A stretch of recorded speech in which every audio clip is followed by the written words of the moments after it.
हाँ जी, सभी को नमस्कार और सभी विद्यार्थियों का स्वागत है संतवीर सर चैनल और एसएस एजुकेशन शिक्षण संस्थान में। आप सभी को पता ही है, आप सभी अप टू डेट हो।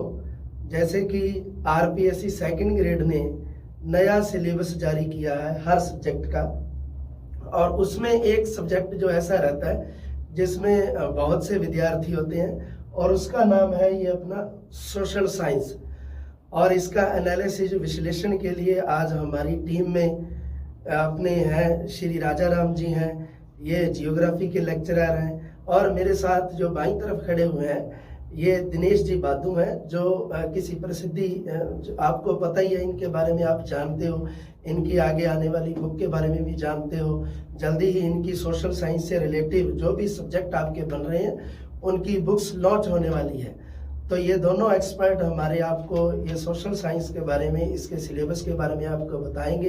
क्या जोड़ा गया है, क्या हटाया गया है, इसके बारे में आपके बहुत सारे आपके मन में क्वेश्चन होंगे, और उन क्वेश्चनों का निवारण अभी आपका हो जाएगा। अभी इस वीडियो में आप देखेंगे। हाँ ठीक है, आइए सर। Thank you sir. नमस्कार दोस्तों, सेकंड ग्रेड का जो सिलेबस है दोस्तों, अपन काफी समय से इसे इंतजार कर रहे थे कि इस विषय का सिलेबस जो है वो एक सस्पेंस हम सबके बीच में था, लेकिन जितना सस्पेंस था वैसा कुछ नहीं निकला। इसके अंदर बहुत बड़ा कोई मेजर चेंज पूरे पाठ्यक्रम के अंदर नहीं होके इस सिलेबस को थोड़ा सा एक्सप्लेन कर दिया गया है, यानी विद्यार्थी के लिए बहुत ही आसान कर दिया गया है कि किस टॉपिक को इन्होंने आधा अधूरा नहीं छोड़ा। तो इस सिलेबस के ऊपर सामाजिक विज्ञान विषय के जितने भी पार्ट है उनके ऊपर आज अपन एक एक करके चर्चा करेंगे। तो आप कमेंट बॉक्स के अंदर भी डाल सकते हैं कि किस प्रकार कोई आपका क्वेश्चन हो, तो साथ ही अपन एक एक बिंदु को लेकर चर्चा करेंगे। सबसे पहले जो पाठ्यक्रम का जो पार्ट है इतिहास विषय का, उसके ऊपर अपन आते हैं कि इसमें क्या चेंज हुए और क्या इसमें कुछ नया जुड़ा है। तो पहला इसका टॉपिक जो सिंधु सभ्यता का जो टॉपिक था दोस्तों, इसमें पुराने सिलेबस के अंदर सीधा सिंधु सभ्यता लिखा हुआ था। अब इसको थोड़ा और एक्सप्लेन करके इन्होंने बता दिया है कि उस पर्टिकुलर टॉपिक में से आपसे पूछा क्या जाएगा। तो टाउन प्लानिंग यानी नगर नियोजन सिंधु सभ्यता का पार्ट, उसके ऊपर आप स्पेशल फोकस करना है। Social, religious and economic life, अब उनकी धार्मिक और आर्थिक लाइफ के ऊपर जितने भी क्वेश्चन बनते हैं, अब उस पार्ट को ही पर्टिकुलर आपको ठीक से पढ़ना है। एक चीज दोस्तों मैं आपको फिर से हर वीडियो के अंदर कहता हूं, आज फिर कहता हूं कि आपको पाठ्यक्रम से इतर रत्ती भर भी नहीं जाना। आपको अगर देवी पूछा है तो देवता को नहीं छूना। इसीलिए आप इस सिलेबस को, ये बहुत ही शानदार सिलेबस आया आपका, सेम सिलेबस है, कोई ज्यादा मेजर चेंज नहीं है। पॉलिटिकल और पब्लिक एड को छोड़कर, इकोनॉमी को छोड़कर कोई ज्यादा चेंज नहीं है इसके अंदर। बाकी पार्ट जो है उसमें जो चेंज है वो माइनर चेंज है। तो आप सिर्फ जो पार्ट सिलेबस आपसे पूछा गया है केवल उसी टॉपिक को आपको चुना है, उसको ठीक से तैयार करना है। इसके अलावा हिस्ट्री के अंदर बुद्ध और जैन वाला जो टॉपिक है इसको भी थोड़ा क्लियर कर दिया गया है कि उसका उदय पूछा है और उसकी शिक्षाएं पूछी है, ये क्लियर कर दिया गया है। मौर्य एंड गुप्त जो पाठ्यक्रम का पार्ट था उसको भी थोड़ा और इन्होंने एक्सप्लेन कर दिया है। मौर्य के अंदर पॉलिटिकल एंड एडमिनिस्ट्रेटिव फीचर्स, यानी उसका राजनीतिक और प्रशासनिक जो उसका संरचना है वो उन्होंने बिल्कुल एक्सप्लेन करके बता दिया है कि आपको वही पढ़ना है। एक पार्ट नया जुड़ रहा है, पोस्ट मॉडर्न आर्ट। मौर्योत्तर काल जो है उसकी कला पूछी है, कला पूछी है, तो आपको केवल उसी पार्ट को ध्यान देना है। इसके साथ ही गुप्त एज के अंदर भी इन्होंने टॉपिक को बड़ा क्लियर कर दिया है कि अचीवमेंट पूछिए, पॉलिटिकल अचीवमेंट गुप्त एज की, और growth of art, literature and science, यानी कला और साहित्य और विज्ञान, पर्टिकुलर मौर्य काल का, उसका गुप्त काल का सॉरी, आपको बिल्कुल क्लियर कर दिया है कि उस टॉपिक में से आपसे कहां से प्रश्न पूछे जाएंगे। इसके साथ ही आगे इसके अंदर जो थोड़ा और एक्सप्लेन किया गया है, मुगल पीरियड और शिवाजी, ये टॉपिक पहले से ही आपके सिलेबस के अंदर थे, तो ज्यादा इसके अंदर कुछ है नहीं, सेम पार्ट है ये सिलेबस का। एक और जो नेशनल मूवमेंट जो था, स्वाधीनता आंदोलन जो था, उसको भी इन्होंने थोड़ा एक्सप्लेन कर दिया है। देखो 19वीं और 20वीं शताब्दी सब साफ साफ लिख दिया है। आपको अभी इससे संबंधित रिलेटेड ही पार्ट आपको पढ़ना है, क्योंकि फ्रीडम स्ट्रगल आप पढ़ो, सीधा फ्रीडम स्ट्रगल लिख दे तो आप भले 1857 से शुरू कर सकते थे, 1947 तक जाते। अब इसने आपको बता दिया है कि 18वीं और 19वीं शताब्दी का आपको कंप्लीट जो फ्रीडम स्ट्रगल है वो पढ़ना है। एक और टॉपिक जो इसके अंदर गांधी जी जो था, गांधीज्म लिखा हुआ था, पहले जो पार्ट था सिलेबस का अपने, अब इन्होंने कह दिया है कि गांधी जी के 3 महत्वपूर्ण जो आंदोलन है वो आपको करने हैं। सविनय अवज्ञा आंदोलन करना है आपको, असहयोग आंदोलन करना है, सविनय अवज्ञा आंदोलन करना है और भारत छोड़ो आंदोलन करना है। तीनों आंदोलन से संबंधित एस्पेक्ट ही आपको छूने हैं, उससे इतर आपको नहीं जाना है। यानी गांधी जी के अंदर आपको यही पार्ट पढ़ना है। फिर 20वीं शताब्दी के अंदर जो है वो स्वाधीनता आंदोलन के जो चरण है उनको भी इन्होंने बड़ा एक्सप्लेन करके आपको बता दिया है कि जो चरण है, प्रथम चरण है 1905 से 1914 का है, सेकंड फेज 24 से 30 का है, ठीक है, और नेताजी सुभाष चंद्र बोस और आईएन ने ये बिल्कुल क्लियर कर दिया है कि इन्हीं टॉपिक से संबंधित और इसी स्वाधीनता आंदोलन के इन्हीं चरण से संबंधित जितनी भी घटनाक्रम है उनको आपको ठीक से अध्ययन करना है। बाकी पॉलिटिकल रिवॉल्यूशन जो है वो मॉडर्न वर्ल्ड की जो है, अमेरिकन वार वगैरह, independence, French revolution, Russian revolution, ये सेम टॉपिक है, पहले भी था अब भी है, कोई इसमें नो चेंज है। हटाया क्या गया है उसमें एक तो आपके लीग ऑफ नेशन, राष्ट्र संघ और संयुक्त राष्ट्र संघ, ये दोनों टॉपिक जो है ये आपके हटा दिए गए हैं। यानी कोई बड़ा चेंज जो है इसके अंदर मौर्य गुप्त एज के अंदर पोस्ट मॉडर्न आर्ट के अलावा और यूएनओ इसको जोड़ा गया है और यूएनओ को और राष्ट्र संघ को हटाया गया है। इसके अलावा जो टॉपिक आपके पहले से ही थे उन्हीं टॉपिक को इन्होंने एक्सप्लेन कर दिया है और आपको बताया है कि आप इस टॉपिक से, इस बिंदु से इतर मत जाइए, क्योंकि बहुत बड़ा पाठ्यक्रम है। लेकिन बड़ा पाठ्यक्रम होने का मतलब दोस्तों कतई नहीं है कि आप ये कर नहीं पाएंगे। आपको कहा गया है कि आप एक स्ट्रिक्ट रणनीति के साथ इस पार्ट को पढ़िए तो आपका वो पाठ्यक्रम हो जाएगा। अब मैं निवेदन करूंगा राजाराम जी सर से कि वो आपको भूगोल का जो पाठ्यक्रम है उसके बारे में बताएंगे कि क्या इसके अंदर नया जुड़ा है और क्या इसके अंदर हटा है। राजाराम सर। साथियों नमस्कार, आपका हार्दिक अभिनंदन और स्वागत है सर संतवीर सर के YouTube चैनल पर। और हम चर्चा कर रहे थे, सर ने आपको बताया हिस्ट्री में क्या चेंज हुआ और मैं बात करूंगा कि ज्योग्राफी में क्या चेंज हुआ और किस तरह से आप जो हैं वो इसमें जो चेंजेस हुए हैं उनको ध्यान में लेंगे। और मैं बता रहा हूं आपको कि क्या चेंज हुआ और किसको किस शब्द से जो है वो परिभाषित किया गया। थोड़ा सा इसको जो है एक्सप्लेन किया गया है सिलेबस को, कुछ चीज जो नई जुड़ी हैं, अपने हटाया कुछ नहीं गया, कुछ चीजें नई जुड़ी हैं उनको आप देखेंगे। इसमें है motion of the earth and there effects. इसका मतलब है कि पृथ्वी की गतियां और उसके प्रभाव लैटिट्यूड और लॉन्गिट्यूडनल, यानी कि यहाँ अक्षांश और देशांतर जो है वो दिए गए हैं। यहाँ आप ध्यान देंगे कि इंटीरियर ऑफ अर्थ, यानी interior of earth, origin of continents and oceans, यानी कि महासागरों की उत्पत्ति, पृथ्वी की आंतरिक संरचना, अर्थक्वेक, वोल्केनो, सुनामी। यहां ध्यान करना कि ये जो शब्द है वो नया जोड़ा गया है। यानी यहां पहले जो दिया गया था सिलेबस में वो दिया गया था सडन मूवमेंट, यानी कि आकस्मिक बल।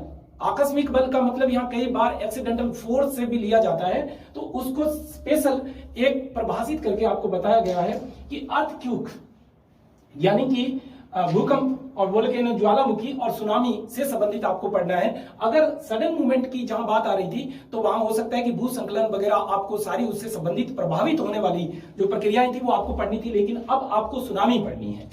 यहां जो अगला जो चेंज हुआ है वो मैं आपको बता दूं कि इसमें एक नया चीज जो जोड़ी गई है कि ओशियन करंट्स, यानी कि महासागरीय धाराएं, टाइड्स यानी कि ज्वार भाटा, ये तो पहले से ही था। नया इसमें जोड़ा गया है कोरल रीफ्स, यानी कि प्रवाल भित्तियां। क्या जोड़ा गया है नया? प्रवाल भित्ति जोड़ी गई है और प्रवाल भित्तियों में 3-4 सिद्धांत है वो आपको यहां पढ़ने हैं। और इसके अलावा एक जो चीज नई जोड़ी है ऊपर वाले इस कॉन्सेप्ट में ध्यान करेंगे, जो एटमॉस्फेयर कंपोजिशन और इंसुलेशन, प्रेशर बेल्ट, विंड जो दिया है, इसमें एक नई चीज जोड़ी है वर्षण। वर्षण यानी कि बादलों के प्रकार और इसके अलावा संघनन की जो प्रक्रिया है वो आपको यहाँ पढ़नी है। 4 तरह के बादल हैं और नॉर्मल प्रक्रिया है। आप कक्षा 11 की भौतिक भूगोल की जो किताब है उस किताब से इन टॉपिकों को आसानी से कर सकते हो। एक मैं साथियों आपको बता दूं कि ये 2nd ग्रेड के लिए सिलेबस जो जारी किया गया है वो अपने आप में एक ऐसा समायोजित सिलेबस होता है कि इसमें कठिनाई इस बात की है कि आप किसी एक सब्जेक्ट को अच्छी तरीके से पढ़ें और दूसरे को बिल्कुल छोड़ दें या कम पढ़ें। यानी मेरे कहने का मतलब सर ने भी पहले आपको बताया कि अंधी तैयारी आपको नहीं करनी है, जितना सिलेबस दिया उससे बाहर आपको हाथ नहीं लगाना है, बिल्कुल भी बाहर निकलना ही नहीं है। अब इसके बाद भारत के भूगोल में इन्होंने जो चेंज किया है उसमें ध्यान देंगे, India, physical features, climate, soils, nature, vegetation, biodiversity जो है वो नया टॉपिक जोड़ा है। जे बबीता वो भी भारत के संदर्भ में बायोडाइवर्सिटी जो है शब्द जे बबीता वो जोड़ा है और इसमें आपको हॉटस्पॉट क्षेत्र जो है वो पढ़ने हैं। फिर ड्राइनेज सिस्टम और बाकी सेम का सेम जो है वो इसके अंदर शामिल है। यानी यहां एक थोड़ा सा और देखोगे कि पुराना जो सिलेबस है उसमें एग्रीकल्चर एक शब्द दिया गया है कि भारत में कृषि, लेकिन इस बार इन्होंने थोड़ा सा इसको डिफाइन कर दिया है, एग्रीकल्चर एंड मेजर क्रॉप्स। यहां दे रखा है कि टाइप्स ऑफ एग्रीकल्चर, यानी कि कृषि के प्रकार और जो मुख्य फसलें हैं वो आपको पढ़नी है। इंडस्ट्रीज एंड पॉपुलेशन ये पहले से ही सिलेबस में था। तो अब बात आती है राजस्थान का जो भूगोल है उसमें फिजिकल फीचर्स यानी कि भौतिक उसका विन्यास जितना भी है, क्लाइमेट, सोइल्स, नेचुरल वेजिटेशन यानी कि प्राकृतिक वनस्पति, ड्राइनेज सिस्टम प्रवाह प्रणाली और agriculture, minerals, industries and population. यहाँ एक जो नई चीज जोड़ी है वो जोड़ी है डिजर्टिफिकेशन। डिजर्टिफिकेशन का मतलब यहाँ मरुस्थलीकरण जो चीज है वो राजस्थान की मरुस्थल के प्रसार की प्रक्रिया जो है वो नई जोड़ी है। तो अब साथियों एक बार पुनः आप इस सिलेबस पर ध्यान देंगे। अगर सिलेबस की हम बात करें तो इसमें कोई ज्यादा चेंज नहीं है।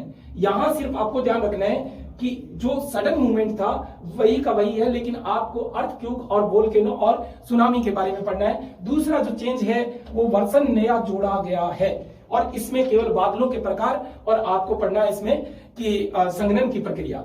और जो समुद्र विज्ञान है उसमें जो नया जोड़ा गया कोरल रीफ्स यानी कि प्रवाल भित्ति। और भारत के भूगोल में नया जोड़ा गया है वो जोड़ा गया है बायोडाइवर्सिटी यानी कि जैव विविधता। और जो एग्रीकल्चर है उसमें थोड़ा सा विस्तार कर दिया। और राजस्थान के भूगोल में नया जो जोड़ा गया है वो जोड़ा गया मरुस्थलीकरण। तो साथियों ये भूगोल का सिलेबस था, इसमें कोई ज्यादा चेंज नहीं है। मैं थोड़ा सा आपको बता दूं कि इस सिलेबस को पढ़ने के लिए आप कक्षा 11 की भौतिक भूगोल को जो सीरेट ने लागू की है एनसीईआरटी की कॉपी है या आपके पास एनसीईआरटी है तो आप उसे कर सकते हो। और जो राजस्थान का भूगोल है वो स्पेशल आप हरिमोहन सक्सेना से अध्ययन करेंगे। तो मैं आगे जो सिलेबस है उस पर भी जिक्र करूंगा। मेनली अब बात आती है इकोनॉमिक्स का जो सिलेबस है उसके ऊपर। तो साथियों बड़ा आसान सा जो सिलेबस है उस पर बात हम करेंगे।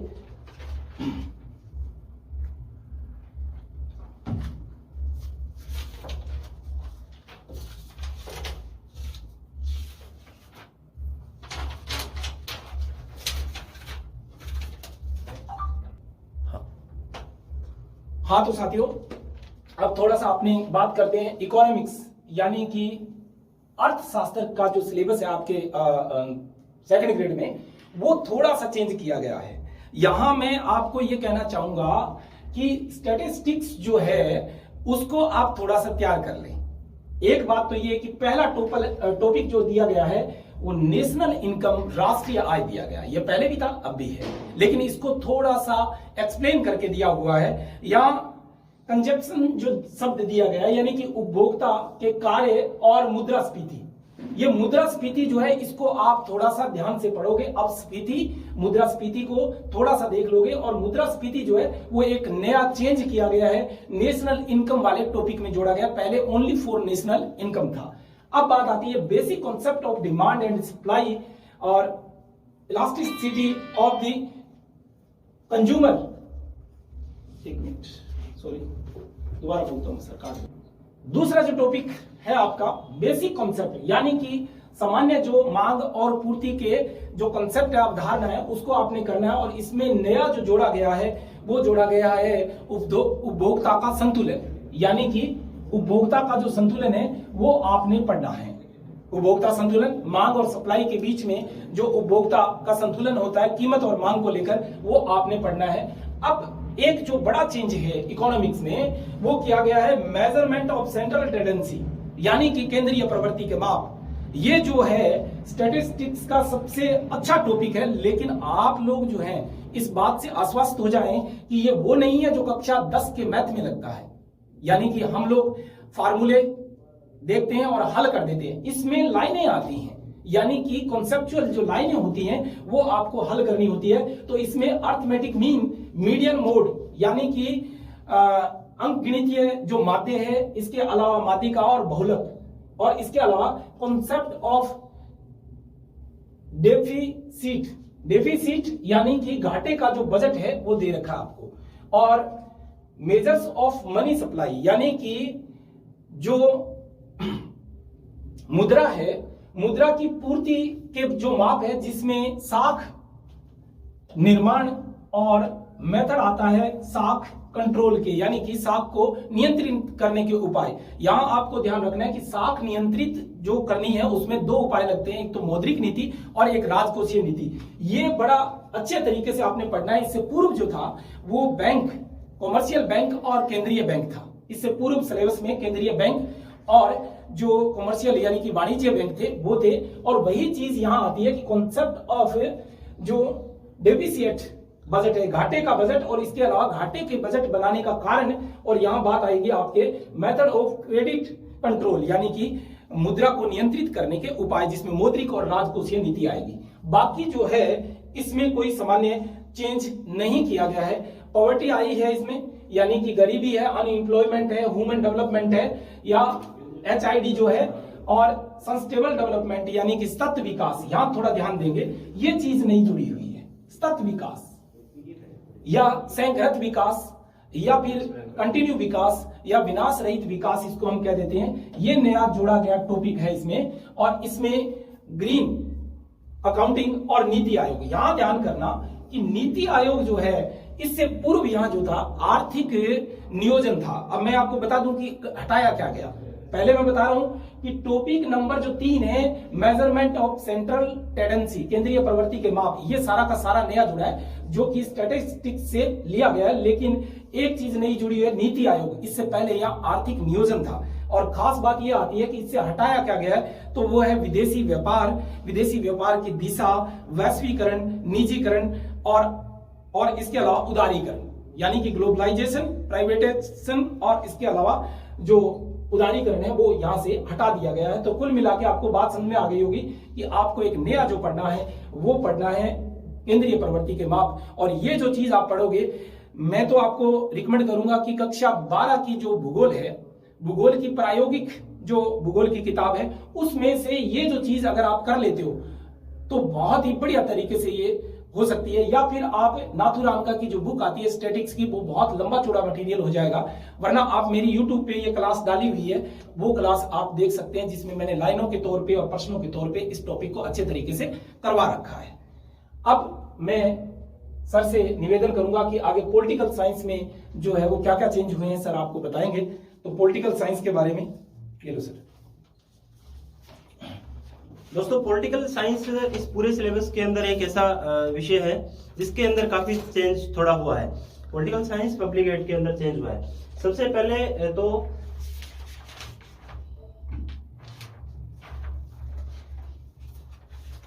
परंपरागत और आधुनिक जो सिद्धांत है, राजनीति विज्ञान है, वो टॉपिक लगभग सेम ही है, उसके अंदर कोई मेजर चेंज नहीं है। ये पूरी की पूरी जो यूनिट है, ये पूरी की पूरी जो यूनिट है, ये इसके अंदर नई ऐड हो गई है। सारी की सारी यूनिट जो है, ये fundamental concept of political science, state sovereignty, right, liberty, equality, justice, power, authority, ये तो सेम है, पहले सिलेबस था वही सिलेबस है, वापस इसके अंदर लिख दिया। लेकिन ये टॉपिक कॉन्सेप्ट जो है, संकल्पनाएं, राज्य की संप्रभुता की, अधिकार, स्वतंत्रता, समानता, जस्टिस, न्याय, ये सारे के सारे टॉपिक जो है ये नए ऐड कर दिए गए हैं। और ये टॉपिक जो है ये कॉन्सेप्ट भी है, क्योंकि ये समझने वाला पॉलिटिकल साइंस के अंदर जो पार्ट है, यानी उसके अंदर बढ़ोतरी इन्होंने की है। दूसरा पॉलिटिकल साइंस के अंदर जो चेंज हुआ है, ये मेकिंग ऑफ इंडियन कॉन्स्टिट्यूशन, इसमें संविधान सभा वगैरह वो जो है वो पार्ट अब डायरेक्ट इन्होंने लिख दिया है कि वो आपको पढ़ना पड़ेगा। संविधान निर्माण जो है उसकी डिटेल से अध्ययन अब आपको करनी पड़ेगी, पहले ये डायरेक्ट टॉपिक नहीं था।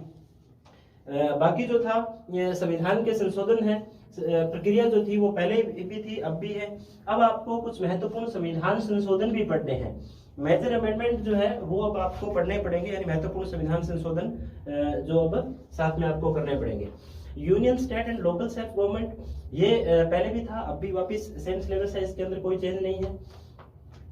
Indian foreign policy, relation with neighbouring state, पड़ोसी राज्यों के साथ संबंध, ये पहले भी सिलेबस था, कोई नया इसके अंदर नहीं है। यूएनओ पॉलिटिकल साइंस में एक ये नया सिलेबस जो के अंदर टॉपिक जो है वो जोड़ दिया गया है। यूएनओ मेजर ऑर्गन्स, उसके जो अंग है विभिन्न, वो साथ में आपको करने हैं ठीक से। और रोल ऑफ प्रेजेंट सिनेरियो, अब इस प्रेजेंट सिनेरियो इस ये करंट का क्वेश्चन बनता है यहाँ से कि यूएनओ की वर्तमान में जो करंट इशू है उनके ऊपर यूएनओ की क्या भूमिका है। जैसे करंट इशू अभी अपने यूक्रेन और रूस का बनता है, यूक्रेन के साथ विवाद है, तो यूएनओ दो महाशक्तियों के बीच में विवाद है, अमेरिका और रूस के बीच में, उसमें यूक्रेन की क्या भूमिका है। क्या विश्व वापस द्विध्रुवीयता की तरफ जा रहा है, क्या वापस अमेरिकी हेजेमनी को प्राधान्य को चुनौती दी जा रही है क्या। तो ये एक प्रकार का करंट का क्वेश्चन जो है यूएनओ इसीलिए डाला गया है क्योंकि वर्तमान में पॉलिटिकल साइंस के अंदर क्या है बच्चों कि यूएनओ की वर्तमान में जो छवि है वो एक इस प्रकार बनती जा रही है कि वो महाशक्तियों के हाथ का खिलौना बन गया। अब इस कंडीशन के अंदर क्या है कि यूएनओ को नया डाला गया है कि क्या वर्तमान बहुध्रुवीय विश्व बनता जा रहा है, क्या द्विध्रुवीय बनता जा रहा है, क्या अमेरिकी प्राधान्य को चुनौती दी जा रही है। इसलिए करंट का विषय जो है वो नया जोड़ दिया। करंट में से क्वेश्चन आने की बहुत ही गुंजाइश है इस टॉपिक के अंदर। दूसरा ये पॉलिटिकल साइंस के अंदर ये मेजर चेंज है दोस्तों, ये स्टेट सॉवरेनिटी, राइट, लिबर्टी, ये बड़े टॉपिक है और कॉन्सेप्चुअल है। इनके अंदर एक जो सूचना मैं आपको देना चाहूंगा कि मेरी पॉलिटिकल साइंस की बुक आपको अगले 10 दिन के अंदर मिल जाएगी, जिसके अंदर ये सारे टॉपिक अकॉर्डिंग टू सिलेबस, नए सिलेबस के अकॉर्डिंग आपको मिल जाएंगे टोटल। उसके अंदर ऑब्जेक्टिव क्वेश्चन भी आपको मिलेंगे और डिटेल अध्ययन मिलेंगे, और ये अगले 10 दिन के अंदर आप तक पहुंच जाएगी।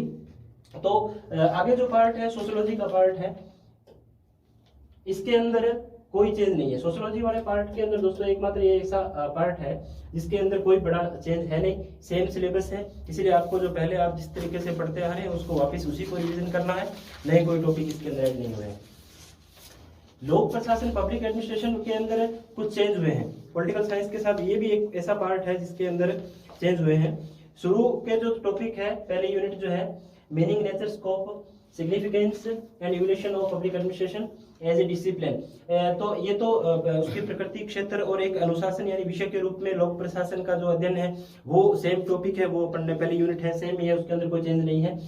Theory and principle of public administration, तो ये भी वही है, लोक प्रशासन के सिद्धांत, इसमें भी कोई चेंज नहीं है। लोक प्रशासन के प्रिंसिपल, थ्योरी अपन ने, संगठन के सिद्धांत भी पढ़े ही हैं। Administrative behaviour, decision making, leadership, ये एक नया टॉपिक इसके अंदर जुड़ा है, ये एक नया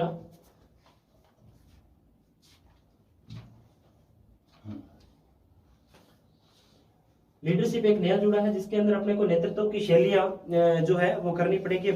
टॉपिक है, आप अपनी बुक के अंदर जो लोक प्रशासन की भी बुक आ रही है अपनी, उस बुक के अंदर ये टॉपिक ऐड कर दिया गया है, आपको ये मिलेगा टॉपिक उसके अंदर। ये पुस्तक भी आपको लगभग 16 या 17 तारीख के आसपास राजस्थान के हर जिला मुख्यालय के अंदर और बहुत से ब्लॉक मुख्यालय के अंदर भी आपको उपलब्ध हो जाएगी। और ऑनलाइन भी किसी विद्यार्थी को अगर ये बुक मंगवानी हो तो आपको लिंक मिल जाएगा उसका टेलीग्राम चैनल का, उसके अंदर संपर्क सूत्र आपको मिल जाएंगे, तो आप उनके ऊपर संपर्क करके ऑनलाइन भी उस बुक को मंगवा सकते हो। इसके अंदर और जो चेंज है दोस्तों, कम्युनिकेशन थ्योरी जो है, ये भी एक नया डायरेक्ट टॉपिक इन्होंने पहली बार लिखा है, कम्युनिकेशन थ्योरी, यानी इसके अंदर अपने को नॉर्बर्ट बीनर वगैरह वो सब पढ़ने पड़ेंगे। कम्युनिकेशन थ्योरी पूरी डिटेल जो है ये डायरेक्ट टॉपिक दिया है, तो इसका मतलब डायरेक्ट नए टॉपिक में से क्वेश्चन पूछने की ज्यादा संभावना बनती है, इसलिए अपने को जो नए टॉपिक हुए उनको और थोड़ा ठीक से तैयार करना है। एक नया पूरी यूनिट ही इसके अंदर जो नई जुड़ी है वो ये है, भारत के अंदर प्रशासनिक सुधार यानी administrative reform in India with special reference to first and second administrative reform commission. Bharat में प्रथम और द्वितीय प्रशासनिक सुधार आयोग वो सीधा सीधा नया टॉपिक जोड़ा है। तो इस प्रशासनिक सुधार आयोग में से जनरल किताबों के अंदर दोस्तों यही दिया हुआ है कि ये कब बना, इसका अध्यक्ष कौन है, इसका उसमें पहला कार्यवाहक अध्यक्ष कौन बना, ये किस सन के अंदर बना, ये इसके अंदर वर्तमान में चाहे पब्लिक एडमिनिस्ट्रेशन के पॉलिटिकल साइंस में नेट के अंदर टॉपिक है, चाहे इस विषय के अंदर नेट के अंदर जो सिलेबस आता है उसमें इन रिपोर्ट की डिटेल पूछी जाती है कि उन्होंने कौन कौन सी जो है सिफारिशें की, उन महत्वपूर्ण सिफारिशों में से क्वेश्चन पूछा जाता है। इसीलिए इस पार्ट का भी बहुत ही गहनता के साथ आपको अध्ययन करना है और इसको अपनी बुक के अंदर बहुत डिटेल से आपको मिलेगा। फिर इस पब्लिक एडमिनिस्ट्रेशन के अंदर एक और नया टॉपिक जो जोड़ा है वो आरटीआई जोड़ दिया, सीधा सीधा नया टॉपिक है। तो आरटीआई के अंदर भी सीधा आरटीआई कब लागू हुआ, कौन सा अधिनियम था, ये सामान्य बातें ही नहीं, इसके अंदर भी आपको आरटीआई के हर जो तकनीकी शब्दावलियां हैं उनको भी पूरा डिटेल से थोड़ा पढ़ना है। तो नए टॉपिक जो जुड़े हैं उनको बहुत ही गहनता के साथ आपको तैयार करना है, ताकि उनमें आपके ठीक से तैयार किए होंगे तो 100% क्वेश्चन ठीक होने की गुंजाइश होगी। फिर पब्लिक एडमिनिस्ट्रेशन के बाद फिलोसफी के अंदर कोई चेंज नहीं, लेकिन एक टॉपिक जो है इसमें ग्रीक एथिक्स जो है वो टॉपिक हट गया है।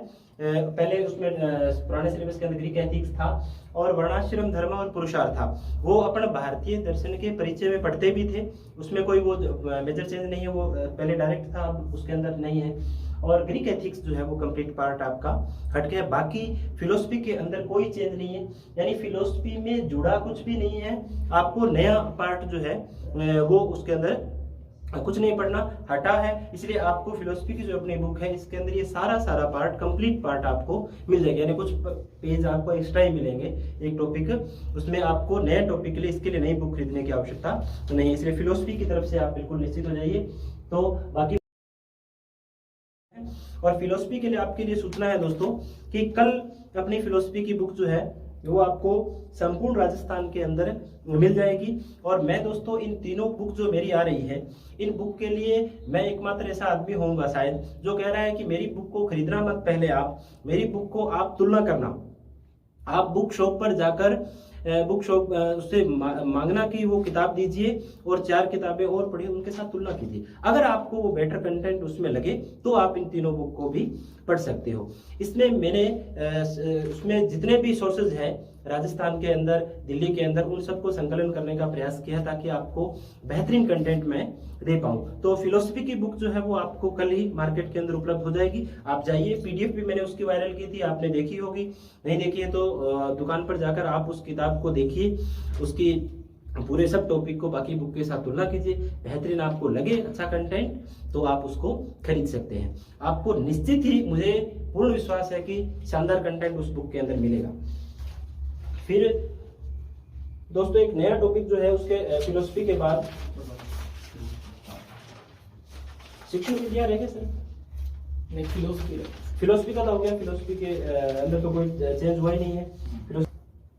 एक सूचना जो मैं आपको दे रहा था कि ये तीनों बुक जो है, अरे इन बुक का आपको कंप्लीट जो वीडियो कोर्स है, यानी जो ये बुक जो आप पढ़ रहे हैं इसी सेम बुक का चैप्टर वाइज जो वीडियो है आपको संतवीर सर ऐप के ऊपर मिल जाएगा, बहुत ही नाम मात्र के शुल्क के अंदर। यानी इन बुक को आपको लेसन को पढ़ना है, उसके बाद आप वीडियो देखिए, वीडियो देखने के बाद आपके और क्लियर हो जाएगा। फिर आप खूब टेस्ट सीरीज दीजिए ताकि इस बुक को समझने से संबंधित आपको किसी प्रकार की कोई समस्या नहीं आएगी। तीनों बुक जो है पॉलिटिकल साइंस की, पब्लिक एड की और फिलोसफी की, तो तीनों बुक के कंप्लीट वीडियो कोर्स जो है वो आपको संतवीर सर ऐप के ऊपर मिल जाएगा।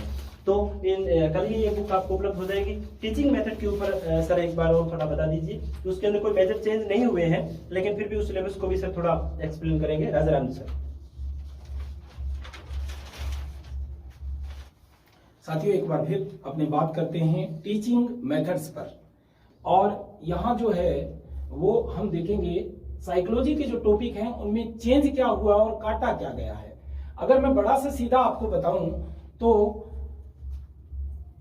एक जो काटा गया टॉपिक है वो आप देखिएगा कि कटा क्या है। इसमें यहां जो दे रखा है कि प्लानिंग ऑफ टीचिंग, यानी शिक्षण योजना में यहां यूनिट और डेली जो लेसन प्लान है वो दे रखा है आपको, यूनिट और डेली लेसन प्लान दे रखा है। पहले यहां वार्षिक पाठ योजना भी इसमें शामिल थी, तो जो ईयरली प्लान था वो काट दिया गया है। एक बात तो ये, बाकी इसमें जो है चेंज ज्यादा नहीं हुआ है, एक यूनिट और जोड़ी गई है। वो आप अगर गौर से देखेंगे तो बात आपको समझ में आ जाएगी। एक नया शब्द इस्तेमाल किया है यहाँ पर कि ये पूरी की पूरी जो यूनिट है, जो concept nature of scope and social science general and specific objectives Bloom, ये जो चीज है वो और ज्यादा बढ़िया तरीके से डिफाइन कर दी गई है। टैक्सोनॉमी यानी कि ब्लूम का जो वर्गीकरण है, वो वर्गीकरण जो है वो आपका नया जो है स्पेशल जोड़ दिया गया। वैसे ब्लूम को हमें पढ़ना पड़ता है, लेकिन फिर भी ये स्पेशल रेफरेंस देके आपको इस सिलेबस में जोड़ा गया है ऑफ टीचिंग सोशल साइंस, यानी कि ये सोशल जो स्टडी है इसके अंदर ये पहला टॉपिक जो साइकोलॉजी का है वो जोड़ा गया है, यानी कोई ज्यादा चेंज नहीं है इसमें। तो दूसरा जो टॉपिक है वो आप देखेंगे कंसेप्ट ऑफ कोरिलेशन, यानी कि सहसंबंध से संबंधित जितने भी ये पुराना जो टॉपिक है वो टॉपिक इसमें सब्जेक्ट स्कूल से संबंधित जो रिलेशनशिप है साइकोलॉजी की वो आपको यहाँ पढ़नी है, चेंज नहीं किया गया है। Method and techniques of social science teaching project, ये सेम का सेम ही है। प्रोजेक्ट प्रॉब्लम सोल्विंग और सोशल रिसीटेशंस, यानी कि ये सहसवर पाठ जो योजना है वो इसमें आई है। और field trips and brain storming, यानी कि मानसिक उद्वेलन, ये सेम का सेम टॉपिक है, इसमें कोई ज्यादा चेंज नहीं है बिल्कुल भी। लेकिन एक नई जो चीज जोड़ी गई है वो इसमें ये यूनिट जो है पूरी की पूरी नई जोड़ी गई है। ये यूनिट पूरी की पूरी साइकोलॉजी में नई जोड़ी गई है। अगर आप देखोगे तो सर्वे दृश्य जो शिक्षण सहायक सामग्री है उसका आपको अलग से पढ़ना होगा। जो पहले वाला सिलेबस था उसमें ये चीज नहीं थी कि स्पोर्टिंग जो मटेरियल्स था, यानी कि सहायक सामग्री जो थी उसमें अगर आप देखोगे तो audio visual and audio visual materials social science teaching, यानी कि जो सामाजिक अध्ययन के लिए जो ऑडियो विजुअल यानी कि सर्वे दृश्य जो सामग्री है वो और जोड़ दी गई है। बाकी ये जो है सेम का सेम है, यानी कि एक सोशल साइंस के टीचर में क्या गुण होने चाहिए वो पहले भी था और अब भी है। फिर उसके बाद है concept and principles of the curriculum national curriculum framework, ये पहले भी था एनसीएफ, यानी एनसीएफ 2005 पहले भी था और अब भी है, इसमें कोई चेंज नहीं है। सिर्फ यहाँ चेंज हुआ है जो ईयरली प्लान था यानी वार्षिक योजना थी वो काट दी गई है और अब उसमें केवल यूनिट यानी कि इकाई योजना और जो दैनिक पाठ योजना है वो ही छोड़ा गया है, बाकी सेम है। यानी कि tools and techniques of evaluation यानी मूल्यांकन के जो प्रकार है और तकनीकें हैं वो आपको यहाँ पढ़नी है। वेरियस टाइप ऑफ क्वेश्चन, यानी कि यहाँ क्वेश्चन आर की अगर मैं बात करूं, प्रश्नावली मेथडों की बात करूं तो ऐसे टाइप शॉर्ट टाइप इसको थोड़ा सा विस्तार से आपको दे दिया गया है। और ऑब्जेक्टिव टाइप्स जो है वो आपको क्वेश्चन आर पढ़ना होगा, यानी कि प्रश्नावली में ये चीज पढ़नी होगी। ब्लूप्रिंट पहले भी था अब भी है। और बाकी प्रिपरेशन ऑफ अचीवमेंट टेस्ट ये जो है पहले भी था और अब भी है। तो साथियों मैं मानता हूं कि ज्यादा जो बड़े मेजर चेंज जो है वो नहीं किए गए हैं, लेकिन हमारी जो पूरी संतवीर सर चैनल की पूरी टीम जो है वो कोशिश करेगी कि जो नए टॉपिक जो जोड़े गए हैं उनको पूरी तरह से जो है आपके सुविधा के लिए हम लोग इनको डिफाइन करेंगे और आपको ऑनलाइन जो है बहुत मिनिमम सुलभ में या यूं मानिए कि लगभग फ्री से कोर्स पे आपको जो है ये सारे टॉपिक जो है वो अलग अलग विद्वानों द्वारा जो स्पेशल अपना क्षेत्र रखते हैं, जैसे इकोनॉमिक्स है या ज्योग्राफी है या जो अभी सर ने आपको बताया, तो उनकी किताबें भी आ रही हैं। तो ये किताबें जो भी हैं उनके साथ साथ आपको क्लासें तो मिलेंगी। तो साथियों एक बार पूरे जुनून जोश ताकत के साथ हम लोग जो हैं वो इस सेकंड ग्रेड का जो आरपीएससी ने सिलेबस जारी किया है उस पर ध्यान आकर्षित करेंगे। और साथियों अंत में मैं कहना चाहूंगा कि बहुत बहुत धन्यवाद इस जो टेक्निकल प्लेटफॉर्म है सर का उस पर, क्योंकि इसमें हम सब लोग जो है दूर दराज से रूबरू हो जाएंगे और जैसे ही अब हमारी अवकाश होगा तो उसमें सब लोग जो है शामिल होंगे। तो धन्यवाद सर। हाँ बिल्कुल सर। हाँ सभी हमारे ये दोनों विद्वान साथियों का धन्यवाद, दिनेश बहादुर जी और राजा राम जी।